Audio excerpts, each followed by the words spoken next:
Hello friends, welcome to the success केंद्र। Friends, इस video में हम लोग 67th बीपीएससी पीटी एग्जाम 2022 के लिए देखिए रिसेंटली जो बीपीएससी के द्वारा 26 फरवरी 2022 को बीपीएससी एलडीसी का जो एग्ज़ाम कंडक्ट करवाया गया था।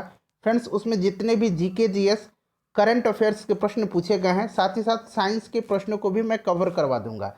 बिल्कुल जो रिसेंट एग्ज़ाम हुआ है 2022 में फरवरी में, ठीक है, 26 फरवरी को, तो यहाँ का जो करंट अफेयर होगा आपके लिए इंपॉर्टेंट रहेगा।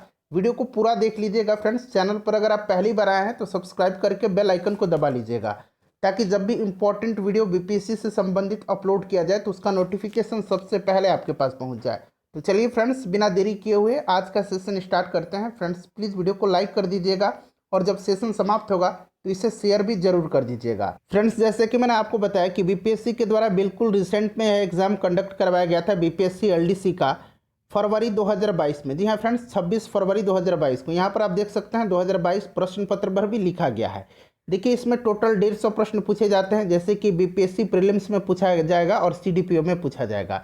इसमें क्या होता है, 60 नंबर जो होते हैं रीजनिंग और मैथ से पूछे जाते हैं। बाकी जीके जीएस, साइंस और करंट अफेयर्स के प्रश्न पूछे जाते हैं। चलिए फ्रेंड्स, स्टार्ट करते हैं। सबसे पहले हम लोग आखिरी से प्रश्न को इसमें सॉल्व करेंगे, यानी कि 150 से। देखिए, 150 नंबर क्वेश्चन जो है ये करंट से संबंधित प्रश्न है कि 127वां संविधान संशोधन विधेयक 2021 संबंधित है। तो देखिए, ये संबंधित किससे है? तो फ्रेंड्स, यह संबंधित है आरक्षण से। ऑप्शन नंबर ए इसका राइट आंसर हो जाएगा। देखिए, अगर आपको आंसर पता है फ्रेंड्स, तो आप आंसर कमेंट बॉक्स में दे करके बताते चलेंगे। उसके बाद देखिए, नेक्स्ट पूछा गया था कि हिंदी भाषा में वर्ष 2020 के लिए साहित्य अकादमी पुरस्कार की विजेता कौन है? यहाँ पर देखिए 2020 के लिए पूछा गया, तो ध्यान रखेंगे 2020 के लिए किनको दिया गया है? तो अनामिका को दिया गया। ऑप्शन नंबर ए राइट आंसर हो जाएगा, अनामिका को दिया गया है। ठीक है, ध्यान रखेंगे 2020 के लिए किनको दिया गया है? अनामिका को दिया गया। और 2021 अगर पूछा जाता तो क्या हो जाता? तो 2021 पूछा जाता तो दया प्रकाश सिन्हा हो जाता। ठीक है, दया प्रकाश सिन्हा। चले, उसके बाद अगला प्रश्न है हमारा कि अफगानिस्तान के राष्ट्रपति का नाम जो कि हाल ही में देश से भाग गया है, तो ये अशरफ गनी थे। अशरफ गनी हो जाएगा right answer, option number D. अगला प्रश्न है हमारा कि पंजाबी भाषा की लिपि क्या है? तो पंजाबी भाषा की जो लिपि है ये गुरुमुखी है। ऑप्शन नंबर सी हो जाएगा राइट आंसर, गुरुमुखी। उसके बाद देखिए, नेक्स्ट क्वेश्चन पूछा गया था कि द नाइट वॉचमैन उपन्यास के लेखक कौन है? द नाइट वॉचमैन उपन्यास के लेखक हैं Louis Eldrich. Option number A हो जाएगा लुइस एल्ड्रिच, ध्यान रखेंगे। उसके बाद चलिए अगला प्रश्न कर लेंगे। हाँ, नेक्स्ट क्वेश्चन पूछा गया था कि जापान की मुद्रा क्या है? तो फ्रेंड्स, जापान की मुद्रा जो है ये येन है। Option number C right answer हो जाएगा। उसके बाद देखिएगा कि मॉरिशस की राजधानी पूछा गया था। मॉरिशस की राजधानी जो है ये पोर्ट लुइस है। कहाँ है? पोर्ट लुइस है। Option number C correct answer हो जाएगा। जो भी आयोग के द्वारा आंसर दिया गया है वही मैं आपको बताऊंगा। देखिए, भारत द्वारा ऑपरेशन देवी शक्ति किस देश में किया गया था? तो ये ऑपरेशन देवी शक्ति जो था ये अफगानिस्तान में चलाया गया था। जो वहाँ पर इंडियन जो नागरिक थे उनको इवैक्यूएट किया गया था जब तालिबान का वहाँ पर फ्रेंड्स कब्जा हुआ। तो ये अफगानिस्तान हो जाएगा। Option number B right answer हो जाएगा। उसके बाद देखिए कि भारत में किस संगठन ने एडवांस्ड चौफ, यहाँ पर देखिएगा चैफ लिखा गया है, तकनीक विकसित की है? तो ये चैफ तकनीक जो है यह विकसित किया है डीआरडीओ ने। किसने? डीआरडीओ ने विकसित किया है, ध्यान रखेंगे। चलिए, उसके बाद नेक्स्ट क्वेश्चन करेंगे कि टोक्यो ओलंपिक 2020 में भारत ने कितने पदक जीते हैं? तो देखिए, टोक्यो ओलंपिक में भारत ने 1 स्वर्ण पदक, 2 सिल्वर पदक और 4 जो है ब्रॉन्ज मेडल यानी कि कांस्य पदक जीता है। तो टोटल 7 मेडल हो जाएगा। ऑप्शन नंबर बी इसका राइट आंसर हो जाएगा। उसके बाद चलिए अगला प्रश्न कर लेंगे। नेक्स्ट क्वेश्चन पूछा गया था, थोड़ा सा मैं छोटा कर देता हूँ ताकि सभी ऑप्शन आपको दिखाई दे। हाँ, अब देखिए फ्रेंड्स, ये प्रश्न पूछा गया था कि सहकारिता मंत्री का दायित्व किसे सौंपा गया है? तो ये देखिए, पहली बार इस मंत्रालय का सृजन किया गया था और यह मंत्रालय जो है भारत के जो गृह मंत्री हैं अमित शाह, उन्हीं को सौंपा गया था। तो अमित शाह हो जाएगा। यहाँ पर देखिए नितिन गडकरी, तो नितिन गडकरी जो हैं यह सड़क परिवहन एवं राजमार्ग मंत्रालय का अधिकार इनके पास है। उसके बाद देखिए अर्जुन मुंडा जो हैं इनको जनजातीय कार्य मंत्रालय का प्रभार सौंपा गया है। और नारायण राणे जो हैं, ठीक है, नारायण राणे का पूरा नाम है नारायण तातू राणे, इनको जो है सूक्ष्म लघु एवं मध्यम उद्यम मंत्रालय का प्रभार सौंपा गया है। तो ये सब आप ध्यान रखेंगे। उसके बाद देखिए अगला प्रश्न पूछा गया था कि भारत में सरकार का वित्तीय वर्ष चलता है। तो भारत में सरकार का जो वित्तीय वर्ष चलता है वो क्या हो जाएगा फ्रेंड्स, बताइए राइट आंसर इसका क्या हो जाएगा। तो ये आपका हो जाएगा कब से कब तक, तो देखिए फ्रेंड्स ये हो जाएगा आपका 1 अप्रैल से लेकर के 31 मार्च तक, यानी कि ऑप्शन नंबर इसका सी जो होगा राइट आंसर हो जाएगा। चलिए उसके बाद आगे बढ़ते हैं, नेक्स्ट क्वेश्चन करेंगे कि विश्व उपभोक्ता दिवस कब मनाया जाता है। अब यहाँ पर देखिएगा विश्व उपभोक्ता दिवस पूछा गया है।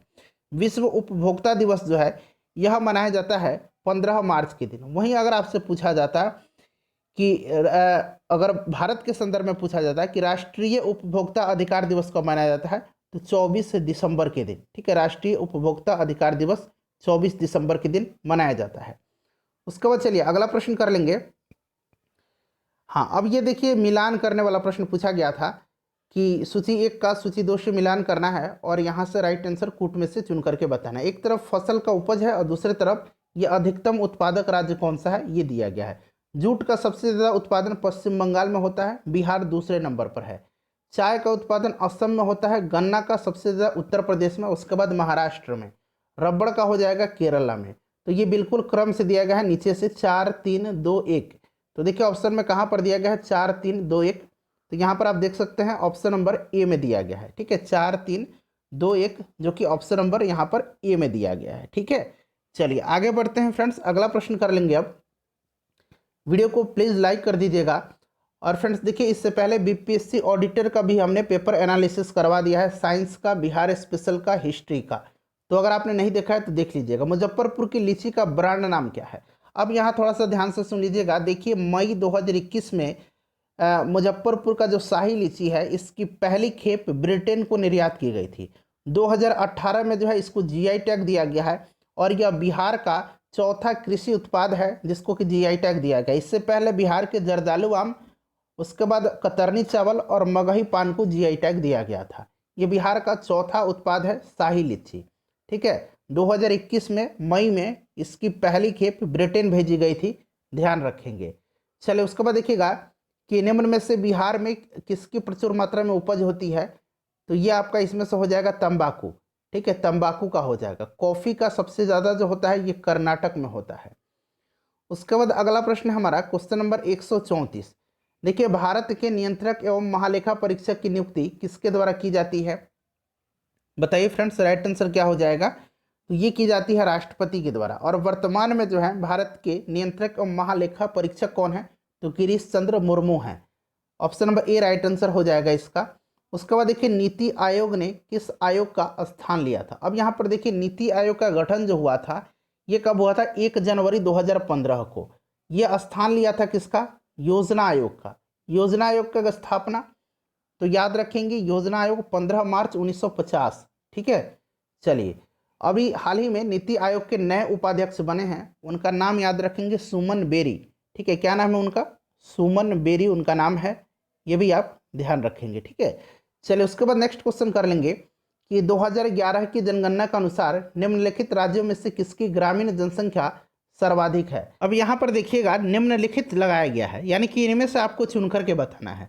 तो देखिए 2011 के जनगणना के अनुसार इसमें जो हो जाएगा वो आपका कर्नाटक हो जाएगा। ठीक है, वैसे अगर सर्वाधिक अगर पूछा जाता प्रतिशत लगा करके सर्वाधिक ग्रामीण जनसंख्या प्रतिशत वाला राज्य तो ये हिमाचल प्रदेश हो जाता। सर्वाधिक नगरीय जनसंख्या प्रतिशत वाला राज्य तो गोवा हो जाता। अगर प्रतिशत न लगाया जाता, पूछा जाता कि सर्वाधिक नगरीय जनसंख्या वाला राज्य तो महाराष्ट्र हो जाता।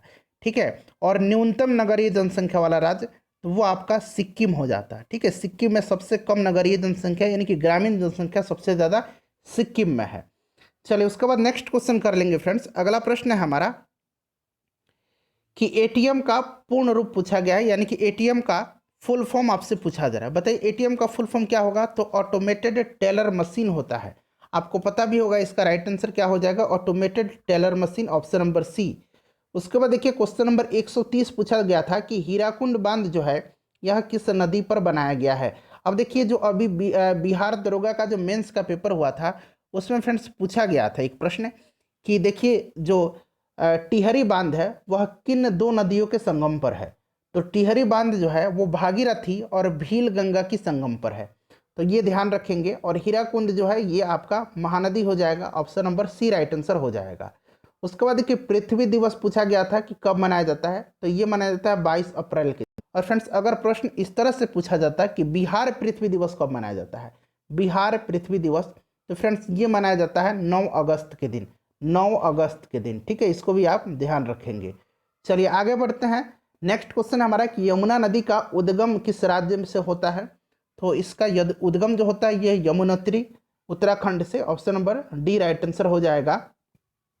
उसके बाद देखिए बिहार में कौन सा खनिज पाया जाता है, तो देखिए फ्रेंड्स बिहार में 2 खनिज मुख्य रूप से पाए जाते हैं, इनका नाम है लाइमस्टोन और पायराइट। ठीक है, इसके अलावा यहाँ पर क्वार्टजाइट, अबरक ये सब भी पाए जाते हैं। ठीक है, तो देखिए यहाँ पर देखिए क्वार्टजाइट, पायराइट, अबरक, तो उपयुक्त सभी हो जाएगा इसका राइट आंसर। कॉम्बोम बेस सभी पाए जाते हैं। उसके बाद देखिए पूछा गया था कि क्षेत्रफल के अनुसार सबसे विशाल महाद्वीप कौन सा है, तो सबसे विशाल एशिया इसका आंसर हो जाएगा, ऑप्शन नंबर ए। उसके बाद नेक्स्ट देखिएगा कि बिहार में कौन सी नदी नहीं बहती है, जनसंख्या में भी एशिया ही सबसे आगे है। बिहार में जो नदी नहीं बहती ये गोमती नदी नहीं है, गोमती उत्तर प्रदेश में है और लखनऊ यह जो है गोमती नदी के किनारे है।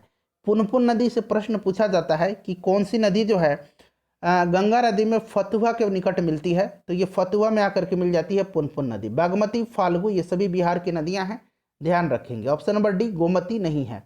उसके बाद नेक्स्ट क्वेश्चन पूछा गया था कि निम्न में से कौन सा बिहार की पश्चिम सीमा पर स्थित है। अब देखिए फ्रेंड्स अगर आपसे पूछा जाए कि बिहार जो है यह भारत के किस भाग में स्थित है, तो बिहार भारत के उत्तर पूर्वी भाग में स्थित है, उत्तर पूर्वी भाग में स्थित है, ध्यान रखेंगे। ठीक है, उत्तर पूर्वी भाग में हो सकता है प्रश्न पूछ लिया जाए। अगर हम बिहार की चौहद्दी की बात करते हैं तो उत्तर में नेपाल है, पूरब में पश्चिम बंगाल है, दक्षिण में झारखंड है और पश्चिम में उत्तर प्रदेश है। तो यहाँ पश्चिम सीमा पूछा गया है तो ये उत्तर प्रदेश हो जाएगा। पश्चिम बंगाल का क्या हो जाएगा, तो पूरब पूछा जाता तो पश्चिम बंगाल हो जाता, उत्तर पूछा जाता तो नेपाल हो जाता, दक्षिण पूछा जाता तो झारखंड हो जाता, याद रखेंगे आप। चलिए उसके बाद देखिएगा कि बिहार में कौन सा जलप्रपात नहीं है, तो यहाँ पर आप देखेंगे ये हुंडरू जलप्रपात जो है ये झारखंड में है। कहाँ है, झारखंड में स्वर्ण रेखा नदी पर, तो यही आंसर हो जाएगा इसका।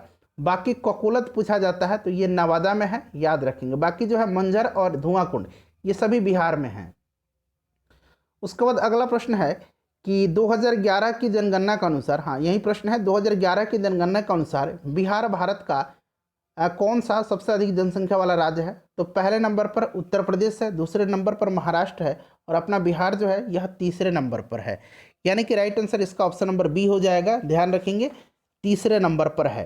क्लियर, चलिए आगे बढ़ जाते हैं। नेक्स्ट क्वेश्चन कर लेंगे कि निम्न में से कौन सा नगर यमुना नदी के किनारे नहीं बसा है। यमुना नदी के किनारे जो है ये अयोध्या नहीं बसा, अयोध्या जो है यह सरयू नदी के किनारे है। बाकी देखिए मथुरा, आगरा और दिल्ली यह यमुना नदी के किनारे स्थित हैं।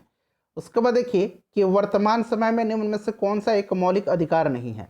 अच्छा सबसे पहले फ्रेंड्स आप मुझे कमेंट करके बताइए कि वर्तमान में कितने मौलिक अधिकार हैं, फंडामेंटल राइट्स हैं। ठीक है, जरा आप कमेंट करके उनकी संख्या बताइएगा। देखिए इसमें से जो मौलिक अधिकार नहीं है वो हो जाएगा आपका संपत्ति का अधिकार। संपत्ति का अधिकार को 44वां संविधान संशोधन के द्वारा इसको मौलिक अधिकार की सूची से हटा करके इसको विधिक अधिकार की सूची में रखा गया था। उसके बाद नेक्स्ट क्वेश्चन हमारा है कि भारत का महान न्यायवादी यानी कि अटर्नी जनरल जो होता है वह किसके द्वारा नियुक्त किया जाता है, तो अटर्नी जनरल आर्टिकल 76 में इसका उपबंध किया गया है, वह राष्ट्रपति के द्वारा नियुक्त किया जाता है। और देखिए चलिए उसके बाद आगे बढ़ते हैं। और अभी वर्तमान में अटर्नी जनरल कौन है, तो के वेणुगोपाल हैं। उसके बाद देखिए अगला प्रश्न पूछा गया था कि जुलाई 2021 में किसे कर्नाटक का राज्यपाल नियुक्त किया गया। देखिए फ्रेंड्स जहाँ तक संभावनाएं हैं कि 2021 के ही करंट अफेयर आपके एग्जाम में पूछे, जहाँ जो है मुझे जहाँ तक लगता है। और देखिए आप लोग अच्छे तरीके से जो 2021 का बिहार बजट है, उसके बाद केंद्रीय बजट है और आर्थिक सर्वेक्षण जो है उसको अच्छे से पढ़ जाइएगा। देखिए जुलाई 2021 में जो है कर्नाटक का राज्यपाल थावरचंद गहलोत को बनाया गया था। उसके बाद देखिए राजेंद्र विश्वनाथ अर्लेकर को हिमाचल प्रदेश का, रमेश बैस को झारखंड का और बंडारू दत्तात्रेय को हरियाणा का राज्यपाल नियुक्त किया गया था। उसके बाद देखिए जुलाई 2021 में भारत का संसदीय कार्य मंत्री किसे नियुक्त किया गया था, तो ये किया गया था प्रहलाद जोशी को। अच्छा धर्मेंद्र प्रधान जो हैं ये देखिए शिक्षा मंत्रालय है इनके पास, यानी कि शिक्षा मंत्री हैं। कौशल विकास एवं उद्यमिता मंत्रालय का अतिरिक्त प्रभार भी इनके पास है।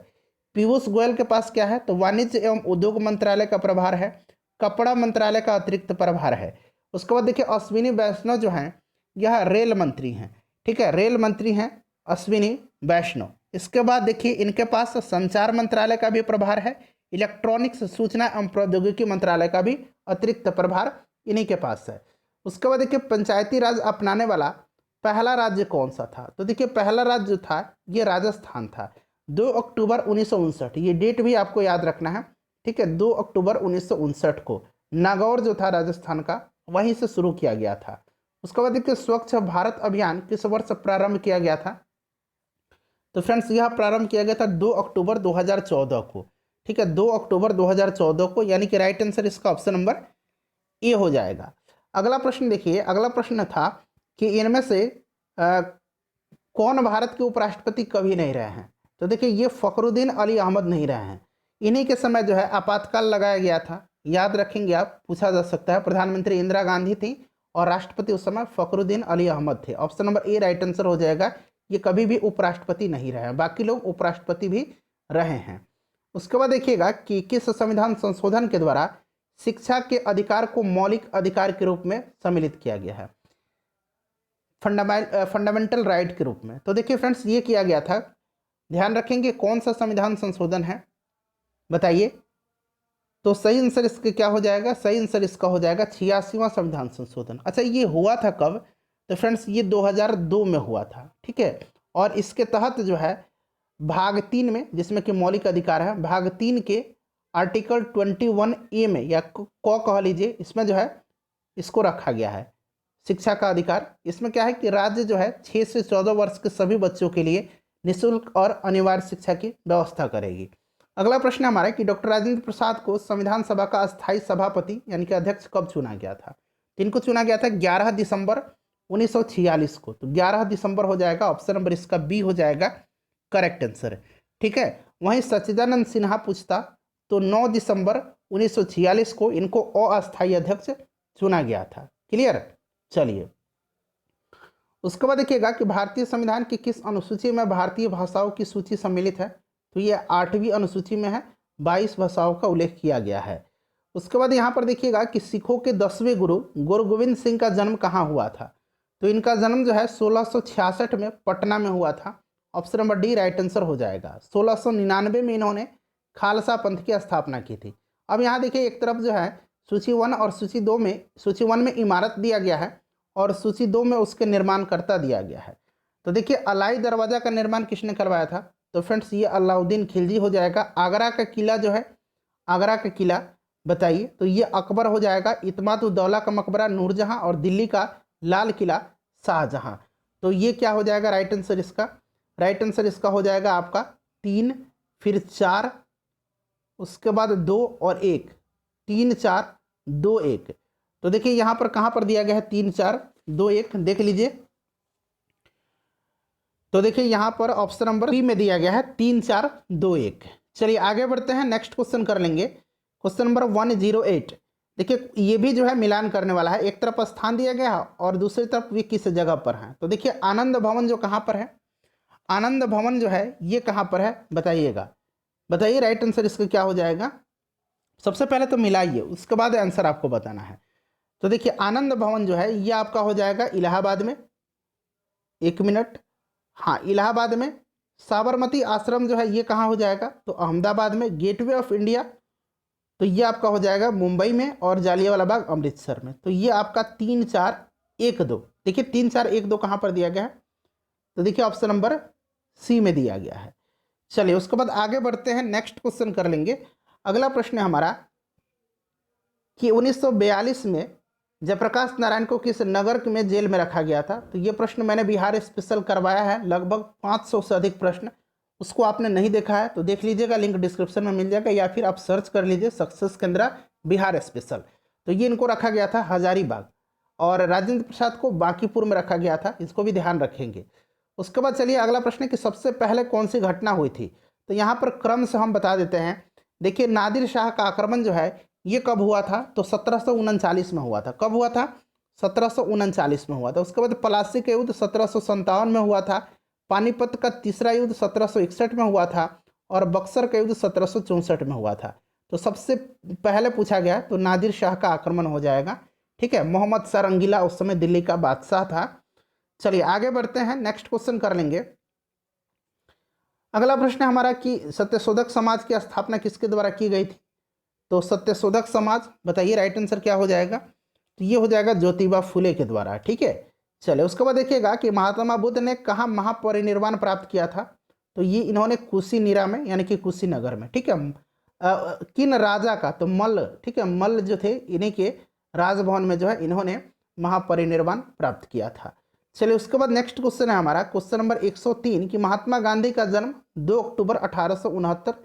चलिए ये भी कोई पूछने वाली बात है। उसके बाद देखिए सबसे अंत में कौन सी घटना हुई है? देखिए अगर आपको डेट नहीं याद है तो भी आप इस प्रश्न को इजीली सॉल्व कर सकते हैं। कैसे? तो सबसे पहले चंद्रगुप्त मौर्य जो मौर्य वंश का संस्थापक था, सभी देखिए अशोक का भी यहाँ पर वर्णन है, तो अशोक और चंद्रगुप्त मौर्य, तो अशोक भी मौर्य वंश का, चंद्रगुप्त मौर्य भी मौर्य वंश का, तो मौर्य वंश का संस्थापक था चंद्रगुप्त मौर्य, तो ऑब्वियसली पहले इसका राज्याभिषेक होगा। उसके बाद जो होगा मेगास्थनीज आया था किसके समय में? तो चंद्रगुप्त मौर्य के समय में। तो सबसे उसके बाद ये वाला घटना हो जाएगा।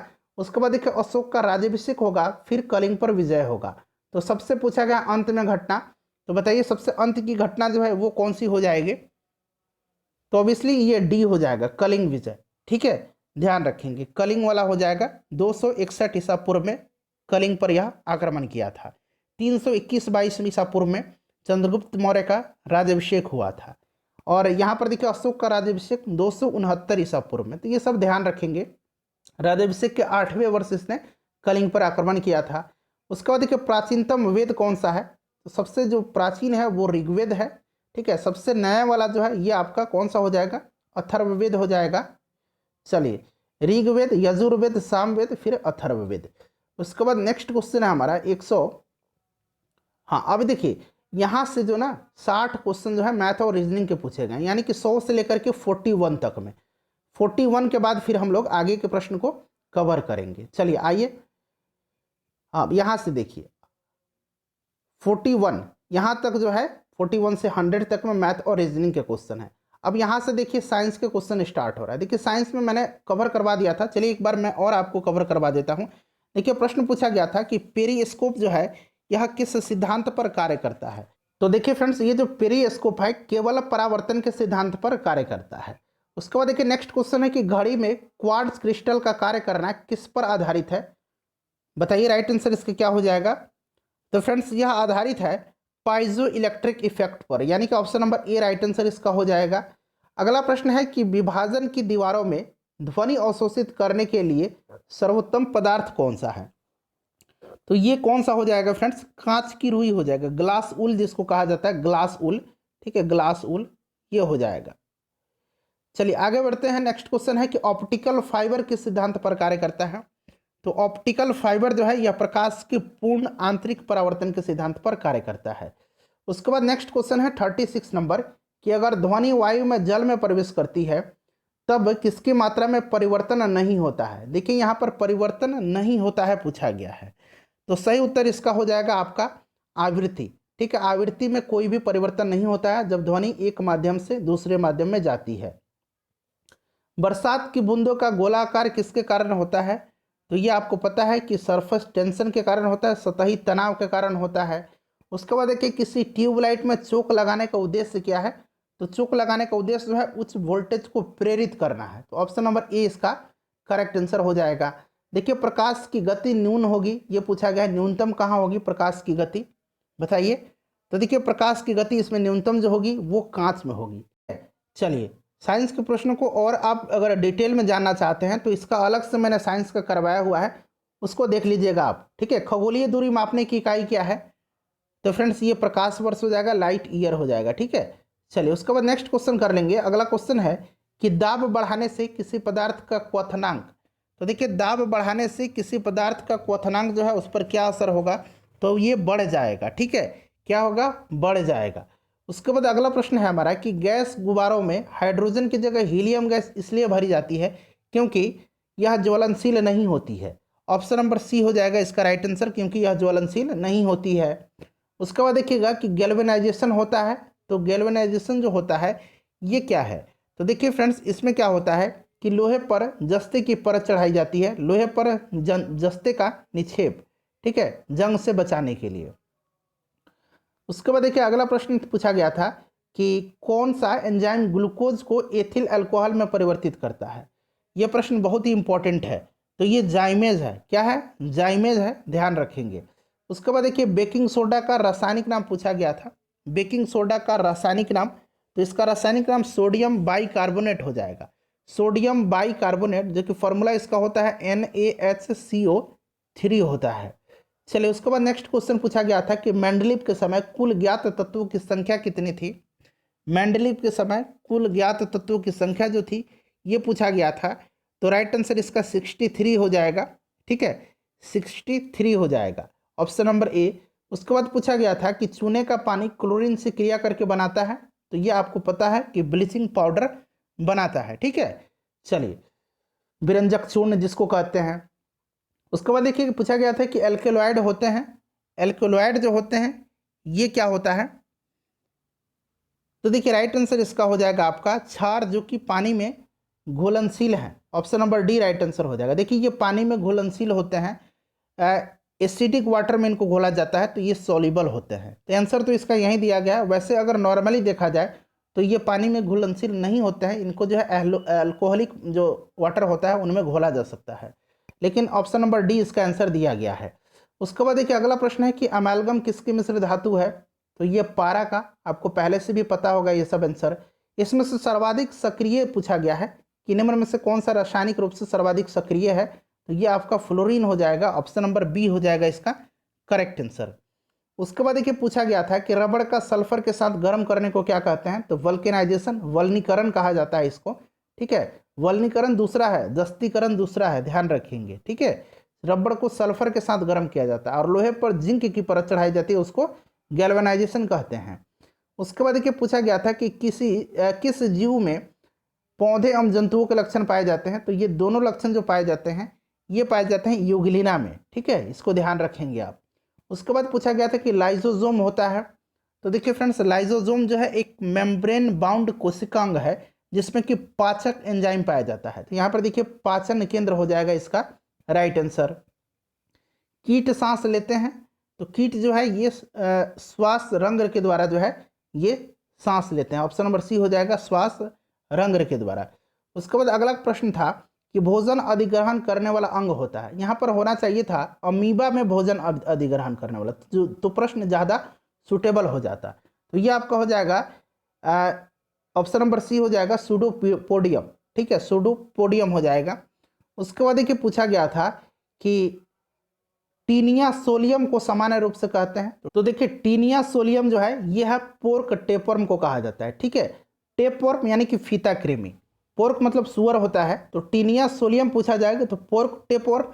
और वहीं अगर आपसे पूछा जाता है कि टीनिया, यहाँ मैं लिखता हूँ सैगिनाटा, सैगिनाटा, तो ये क्या है, ये जो है ये आपका हो जाता है बीफ टेपवर्म। ठीक है, बीफ टेपवर्म, ध्यान रखेंगे इसको भी। उसके बाद देखिए कि टेपवर्म के खंड कहलाते हैं, टेपवर्म के जो खंड हैं ये क्या कहलाते हैं, ये आपसे पूछा जा रहा है। तो फ्रेंड्स ये कहलाते हैं क्या, इनको कहा जाता है प्रोग्लोटिड। ठीक है, प्रोग्लोटिड कहा जाता है। तो ऑप्शन नंबर इसका सी हो जाएगा राइट आंसर। यह नर और मादा दोनों का खंड है। ठीक है, चलिए नर और मादा दोनों प्रजनन अंगों वाले यह टेपवर्म का खंड है। उसके बाद नेक्स्ट क्वेश्चन है हमारा कि निम्न में से किस वर्ग के जंतुओं का प्रगुहा यानी कि सीलोम रक्त से भरा हुआ होता है। तो ये भरा हुआ होता है आर्थ्रोपोडा का। यहाँ देखिए आर्थ्रोपोडा हो जाएगा, ऑप्शन नंबर ए राइट आंसर हो जाएगा। बिच्छू, उसके बाद अगर बात करें तो झींगा, केकड़ा, ये सब इसके अंतर्गत आते हैं। उसके बाद देखिए अगला प्रश्न पूछा गया था कि अनुकूल परिस्थितियों में अमीबा जनन करता है। तो यह द्विखंडन के द्वारा करता है। ठीक है, द्विखंडन के द्वारा, ध्यान रखेंगे। उसके बाद देखिए पूछा गया था कि निम्न में से कौन सी बीमारी यौन संचारित नहीं है। यहाँ पर देखिए हेपेटाइटिस जो है यह यौन संचारित रोग नहीं है। ठीक है, ध्यान रखेंगे हेपेटाइटिस। चलिए हेपेटाइटिस जो होता है ये वायरस के कारण होता है। प्रजातियों के विकास के प्राकृतिक चयन का सिद्धांत, तो ये ऑब्वियसली आपको पता है डार्विन ने दिया था। उसके बाद देखिए क्रॉसिंग ओवर में होता है, क्रॉसिंग ओवर में होता है अनुवांशिक सामग्री का आदान प्रदान। ऑप्शन नंबर सी इसका राइट आंसर हो जाएगा। उसके बाद पूछा गया था कि डिटर्जेंट के निर्माण में प्रयुक्त होने वाला एंजाइम कौन सा है। तो डिटर्जेंट के में जो प्रयुक्त होता है मुख्य रूप से वो कौन सा होता है, तो ये होता है आपका, बताइए, प्रोटीज होता है। ठीक है, प्रोटीज होता है। ऑप्शन नंबर ए राइट आंसर हो जाएगा, ध्यान रखेंगे। चलिए उसके बाद क्वेश्चन नंबर 8 देखिएगा कि द्विबीजपत्री तना में संवहनी बंडल होते हैं, तो ये समपार्श्विक होते हैं। ठीक है, कोलेट्रल होते हैं। उसके बाद अगला प्रश्न पूछा गया कि नारियल के फल का प्रसार होता है तो रेशा युक्त मीजोकार्प के द्वारा। आप सिर्फ इतना भी याद रखेंगे तो चलेगा, मीजोकार्प के द्वारा। ठीक है, रेशा युक्त मीजोकार्प से यह डेवलप होता है। ठीक है, इसका जो खाने वाला भाग होता है उसको क्या कहा जाता है, भ्रूणपोष। ठीक है, इंडोस्पर्म जो होता है, इंडोस्पर्म भ्रूणपोष, ये खाने वाला भाग होता है। उसके बाद देखिए ब्रायोफाइटा में होते हैं, बताइए राइट आंसर। तो मॉस और लिबरवर्ट और हॉर्नवर्ट, तीन नाम याद रखेंगे, मॉस, लिबरवर्ट और हॉर्नवर्ट। ठीक है, ये जो होते हैं ये ब्रायोफाइटा में होते हैं। उसके बाद नेक्स्ट क्वेश्चन कर लेंगे। अगला क्वेश्चन है क्वेश्चन नंबर 5 कि पत्तियों में उपस्थित उन छिद्रों के नाम लिखिए जिनके द्वारा श्वसन क्रिया में जो है, श्वसन क्रिया में गैसों का आदान प्रदान होता है। बताइएगा राइट आंसर क्या हो जाएगा इसका, तो करेक्ट आंसर इसका रंध्र हो जाएगा। ठीक है, चलिए उसके बाद क्वेश्चन नंबर 4 करेंगे कि कोशिका के किस भाग में ग्लाइकोसिस की क्रिया होती है। तो फ्रेंड्स ये कोशिका द्रव्य में होती है। उसके बाद देखिए नेक्स्ट पूछा गया था कि फफूंदियों में पोषण की विधि क्या है, तो ये मृतोपजीवी है। ऑप्शन नंबर इसका डी जो होगा राइट आंसर हो जाएगा। ठीक है, चलिए उसके बाद नेक्स्ट क्वेश्चन करेंगे कि निम्न में से कौन ऊर्जा खाद्य पदार्थ है। चलिए इसका आंसर फ्रेंड्स मैं चाहता हूं कि आप कमेंट करके बताएं। ये क्वेश्चन कई बार आपने करा होगा, ध्यान से दीजिएगा। आखिरी क्वेश्चन है कि बीज के द्वारा भविष्य में पौधा बनने वाला भाग जो है ये आपका बीज पत्र है। ठीक है, बीज पत्र है, ध्यान रखेंगे। बीज पत्र क्या है कि बीज के भ्रूण के भीतर एक पत्ता आता है, छोटा छोटा पत्ता। ठीक है, बीज का पत्ता होता है, बीज का अंकुरन होने पर यही बीज पत्र विकसित होकर के पौधे के पहले पत्ते के रूप में जो है यह धारण करता है और बाहर निकलता है। तो ऑप्शन नंबर ए राइट आंसर हो जाएगा। वीडियो को लाइक कर दीजिएगा, शेयर कर दीजिएगा।